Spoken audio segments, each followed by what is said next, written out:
नमस्कार। चर्चा में है एक बार फिर आप सभी का स्वागत है। मैं हूं संजय उपाध्याय। जैसा कि कुछ मैंने शुरुआत में ही ये बात कही थी, कई बार ये बात मैंने दोहराई है कि कुछ ऐसे विषय होते हैं जो हमारे बीच आते हैं, जो कि चर्चाओं का स्थान लेते हैं, उन पर बातें शुरू होती हैं। छत्तीसगढ़ में बात करें तो भी कुछ विषय हैं, अगर हम भारत की बात करें, अभी देश की बात करें तो वहाँ पर भी कुछ ऐसी बातें हैं जो लगातार चर्चा में हैं, जिनमें से मान लीजिए एक महाकुंभ का वो महाआयोजन है, जिसमें कि करोड़ों लोग लगातार पहुँच रहे हैं, आस्था की डुबकी लगा रहे हैं। और भी कुछ विषय हैं जो कि भारत से जुड़े हुए हैं।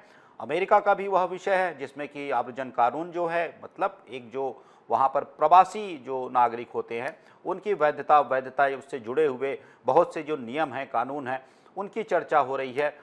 जब डोनाल्ड ट्रंप अभी राष्ट्रपति बने हैं तो उन्होंने बहुत सी व्यवस्थाओं में बदलाव की बात कही है। उनके हिसाब से उन्होंने जो बातें कही हैं, देश के हिसाब से उन्होंने उसमें सुधार की बात कही है, सुधारात्मक कदम उठाने की बात कही गई है, उनके द्वारा जो बातें कही गई हैं। और भी ऐसे कुछ विषय हैं, लेकिन छत्तीसगढ़ की जो सबसे बड़ी बात अभी हम कहें कि लगातार छत्तीसगढ़ में और जो विषय हैं, मैंने कहा राजनीति से जुड़े विषय बहुत से हैं, लेकिन जो अभी सुरक्षा बलों और नक्सलियों के बीच जो लगातार मुठभेड़ चल रही है, हम देख रहे हैं कि पिछले वर्ष भी ये लगातार मुठभेड़ चली थी, इस वर्ष भी ये मुठभेड़ लगातार चल रही है। और अब तक जो छत्तीसगढ़ में मुठभेड़ हुए हैं, जो आंकड़े सामने आ रहे हैं, उसकी हम बात करेंगे। लेकिन सबसे महत्वपूर्ण बात यह है कि अभी जो मुठभेड़ हुआ था, गरियाबंद में यह मुठभेड़ हुआ था, इस मुठभेड़ में सुरक्षा बलों को बड़ी सफलता मिली है। बड़ी सफलता इन मायनों में कि एक तो करीब 16 से ज़्यादा नक्सली ढेर कर दिए गए सुरक्षा बलों के द्वारा, जवानों के द्वारा। लेकिन इन सब के बाद एक बड़ी बात जो कि बताई जा रही है, जैसा सबके सामने है, वह यह है कि इस पूरे ऑपरेशन में, इस जो ऑपरेशन है, इस ऑपरेशन में एक बड़ी सफलता यह मिली है सुरक्षा बलों को कि नक्सलियों के शीर्ष कैडर का एक, जिसे नक्सली बताया जाता है, जो कि सेंट्रल कमेटी का मेंबर रहा है, जिसकी बात की जा रही है, चलपति जिसे कहा जा रहा है, नाम है चलपति, और भी बहुत से नाम है, जयराम भी कहा जाता है नाम, और ये भी बताया जा रहा है कि नाम और भी कुछ अलग अलग इनके नाम थे, रामचंद्र रेड्डी या रामू के नाम से भी जाना जाता था। तो ये सारी बात है। लेकिन ये जो शीर्ष एक नेताओं में जो शामिल था, कहिए सेंट्रल कमेटी में जो शामिल था, उसे मार गिराया है सुरक्षा बलों ने, उसे और उसकी पत्नी को, जो कि दोनों ही इस नक्सलवाद से जुड़े हुए थे। तो अब ये बड़ी सफलता है। सफलता इन मायनों में कि आप समझिए कि यह जो चलपति है, इस पर 1 करोड़ रुपए से ज़्यादा का इनाम था। अलग अलग राज्यों ने इनाम की अलग अलग राशि इस पर घोषित कर रखी थी। बड़ा खूंखार नक्सलवादी माना जाता था, नक्सली माना जाता था, यह बड़ा खूंखार था।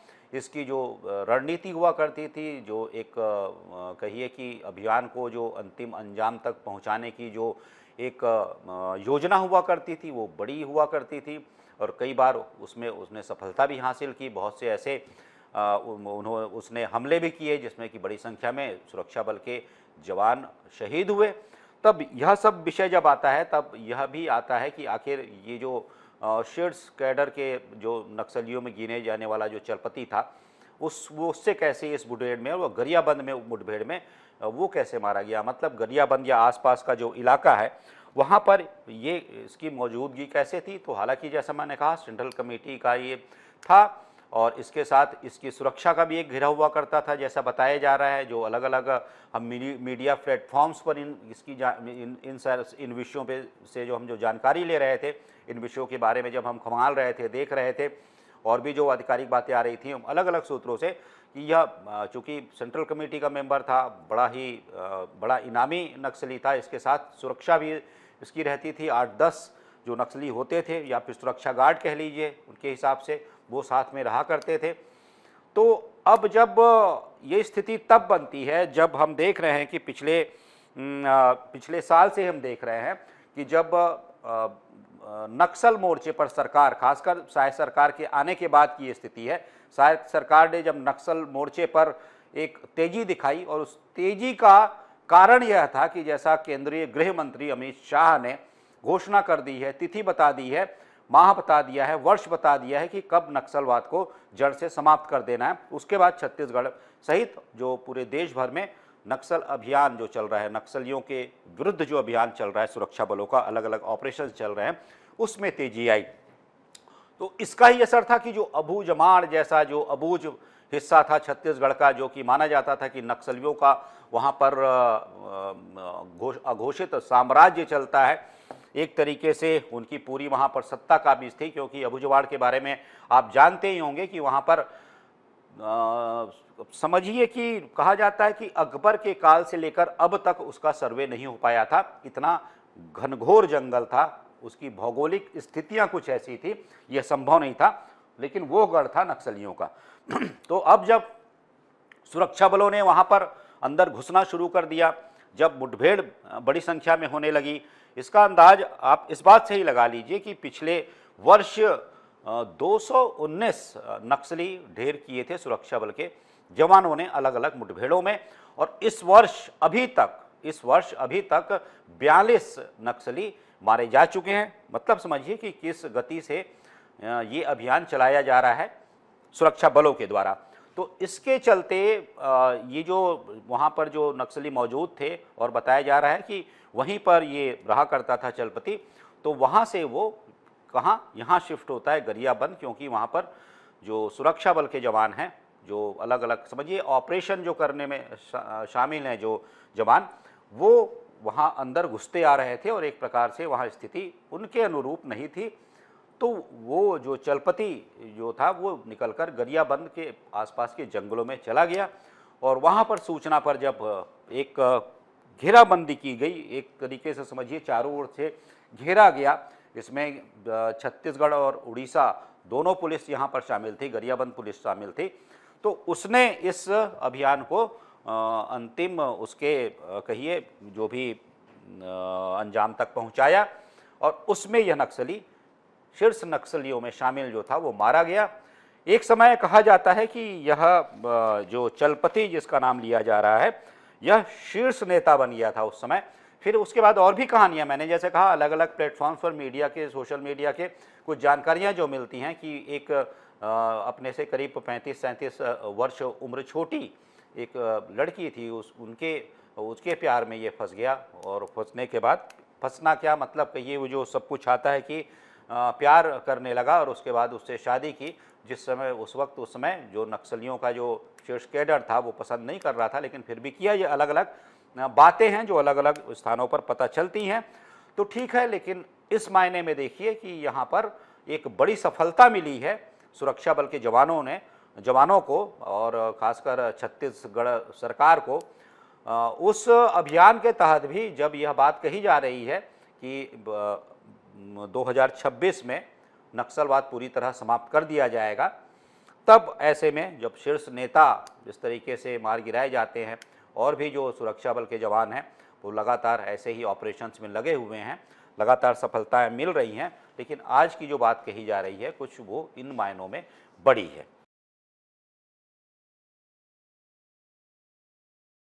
दूसरी बात हम कर लेते हैं महाकुंभ की, क्योंकि यह ऐसा आयोजन है जिस पर पूरे विश्व की निगाहें, मतलब वो अपलक देख रहे हैं, पूरा विश्व इसे अपलक देख रहा है कि आखिर ये हो कैसे रहा है। यहाँ की व्यवस्था देख लीजिए, यहाँ का कह लीजिए कि व्यवस्था के साथ साथ प्रबंधन देख लीजिए, जो सब कुछ है वो आश्चर्य में डालता है। बहुत से हम देख रहे थे कि बहुत से ऐसे लोग भी हैं जो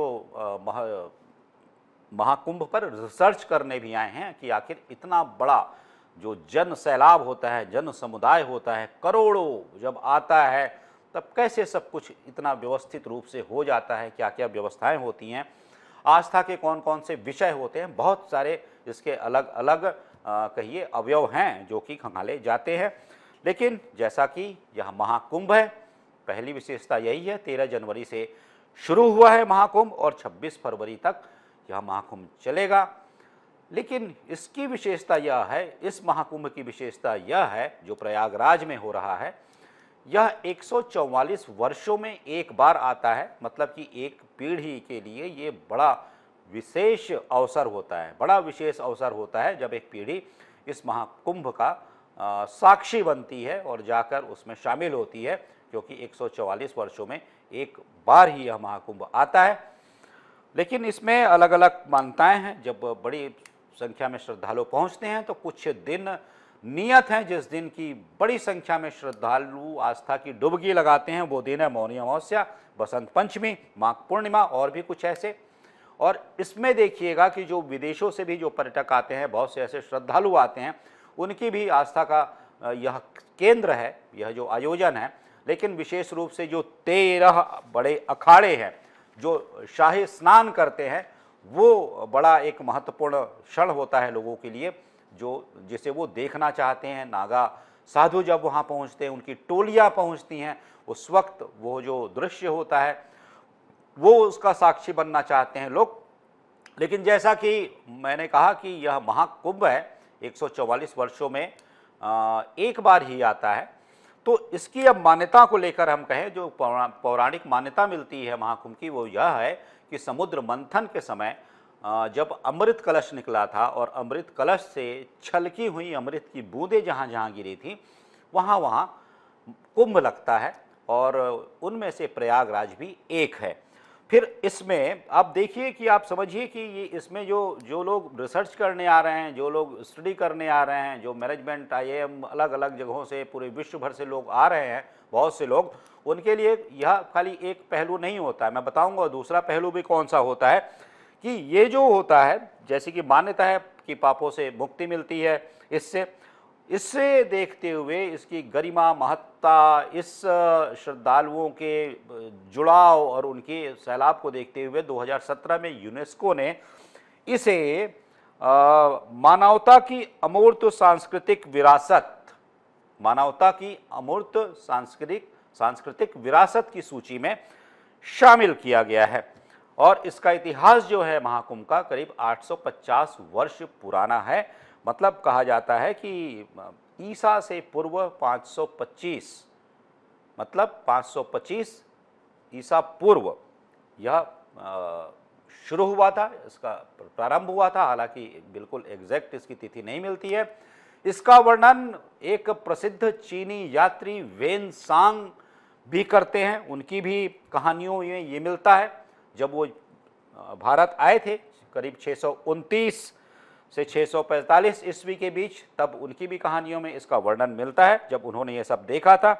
और मैंने जैसा कहा कि इसमें 13 अखाड़े शामिल होते हैं। आदि शंकराचार्य ने 4 अखाड़ों की स्थापना की थी, लेकिन बाद में ये 13 हो गए। तो 13 जो अखाड़े हैं, जो जिन्हें कि जहाँ की प्रयागराज में या फिर जो महाकुंभ में जो शाही स्नान होता है, शाही स्नान होता है, इसका अधिकार इन्हें मिला हुआ है। इसका अधिकार ये रखते हैं शाही स्नान का, जो 13 अखाड़े हैं। तो ये सब कुछ हो गया।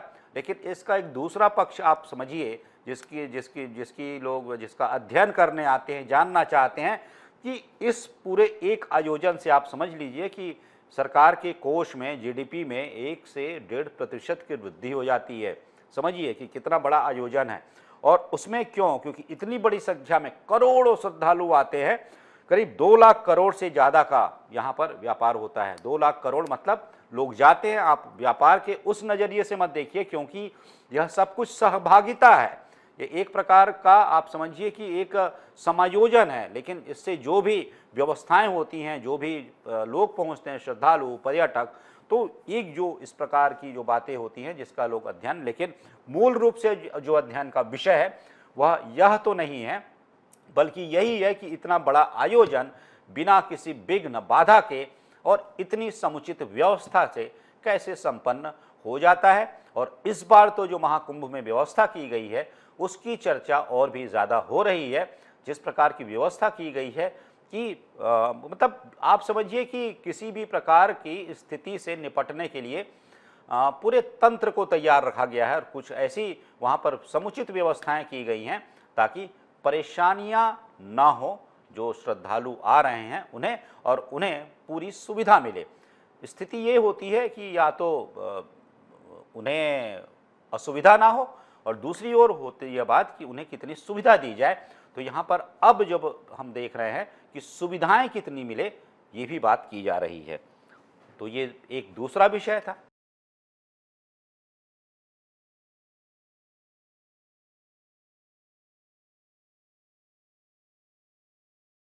तीसरा विषय मैंने जैसा कहा कि भारत से जुड़ता है, क्योंकि भारत के जो नागरिक हैं उन पर इसका असर पड़ सकता है। जो अमेरिका के नए राष्ट्रपति हैं डोनाल्ड ट्रंप, उन्होंने बर्थ राइट सिटीजनशिप, मतलब जो व्यक्ति अमेरिका में है, बाहर का व्यक्ति है, बाहर के समझिए कि दंपत्ति हैं, अमेरिका जाते हैं, वहाँ पर बच्चा अगर जन्म लेता है तब उसके बाद उसे अपने आप, मतलब स्वयं ही उसको अधिकार मिल जाएगा वहाँ का नागरिक होने का। मतलब ये बर्थ राइट सिटीजनशिप है। इसे रोकने का कानून बनाया है ट्रंप सरकार ने वहाँ पर, लेकिन इसे अभी कोर्ट ने, कहा जा रहा है कि रोक लगाई है, कोर्ट ने इस पर अस्थायी रूप से रोक लगाई है, कुछ इस पर टिप्पणी भी की है।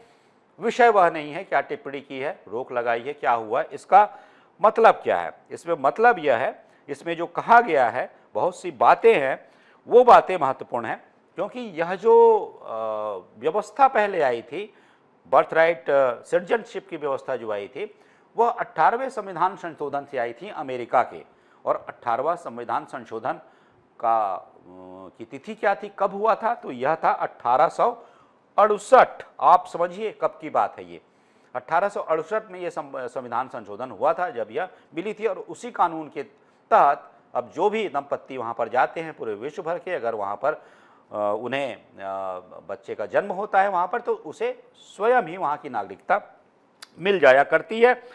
तो ये जो एक विषय था, इस पर बहुत सी बातें तो हुई हैं, जैसा कि मैंने कहा कोर्ट में था, लेकिन इस पर जो बातें हो रही हैं बहुत बड़ी बातें हैं कि जैसा कहा जा रहा है, जो डोनाल्ड ट्रंप है या फिर ट्रंप प्रशासन या फिर सरकार की ओर से कहा गया कि यह जो एक नियम है, यह जो एक कानून है पुराना, तो उससे हुआ क्या है, चूंकि देखिए विकसित राष्ट्रों की श्रेणी में अमेरिका शीर्ष पर है, तो सभी वहाँ की नागरिकता चाहते हैं। तो ऐसे में बर्थ टूरिज्म इसे बना रखा है, पूरे विश्व ने बर्थ टूरिज्म बना रखा है। मतलब यहाँ पर वो आते हैं, प्रवासी आते हैं, रुकते हैं, यहाँ पर उनका मतलब समझिए कि बच्चे का जन्म होता है और उसे खुद ही वहाँ की नागरिकता मिल जाती है। मतलब उन्होंने ये कहा था, और पहले भी कहा जाता था कि एक तरीके से ये एक नाम प्रचलित शब्द है वहाँ के लिए, जो कहा जाता है कि बर्थ टूरिज्म का नाम जिसे दिया जाता है कि लोग वहाँ जाते हैं, रुकते हैं कुछ दिन, जितने भी दिन के लिए गए हुए हों, इसी बीच वो ये भी माना जाता है पूरी प्लानिंग से आया करते हैं कि कब उन्हें शिशु होगा और उसे तत्काल वहाँ की उसे स्वयं ही नागरिकता मिल जाएगी। तब इसे लेकर अब बातें हो रही हैं कि इसे बदला जाए। और इसे बदलने से क्या होगा, क्योंकि यह माना जा रहा है कि इससे बड़ी संख्या में, मैंने जैसा कहा कि जो बर्थ टूरिज्म का स्थान बन गया है, इसकी वजह से बाहर के लोग इस प्रकार से नागरिकता ले रहे हैं, दिला रहे हैं अपने बच्चों को, और इनकी संख्या लगातार बढ़ती जा रही है, जो कि अमेरिका के संसाधनों पे पहले अमेरिकन का अधिकार होना चाहिए जैसे वाक्य पर कहीं ना कहीं आघात करती है। इसके साथ ही साथ मैंने जो कैसा कहा कि अवैध जो वहाँ पर बसे लोग हैं उन पर भी ट्रंप प्रशासन सख्त है। और अभी हम देख रहे थे कुछ ही जो कार्रवाई हो रही थी उसमें बहुत से ऐसे लोग हैं जिन्हें कि वापस से एयरपोर्ट से ही लौटा दिया गया, जो कि गए तो थे लेकिन उनके पास रिटर्न टिकट नहीं था। दुनिया के अलग अलग हिस्सों से गए तो थे लेकिन उनके पास रिटर्न टिकट नहीं था, तो उन्हें एयरपोर्ट से ही वापस कर दिया गया। बहुत से ऐसे जो अवैध रूप से वहाँ पर रहने वाले लोग हैं, जिसमें बांग्लादेशी बताया गया है बड़ी संख्या में थे, उन्हें भी गिरफ्तार किया गया है। मतलब इस दिशा में ट्रंप सरकार ने अपनी कार्रवाई शुरू कर दी है, अपने कदम बढ़ाने शुरू कर दिए हैं। अब देखते हैं आने वाले दिनों में आदेश पर क्या होता है। जो अस्थायी आदेश, अस्थायी रोक लगा रखी है कोर्ट ने आदेश पर, उस पर आगे क्या कुछ होता है। लेकिन चूंकि ये सारे विषय हैं जो कि पूरी तरह से चर्चाओं में बने हुए हैं, इसलिए मैंने इनकी आपसे चर्चा की। किन्हीं अन्य विषयों पर फिर मिलेंगे, फिर बात करेंगे आपके साथ। तब तक दीजिए आज्ञा। नमस्कार।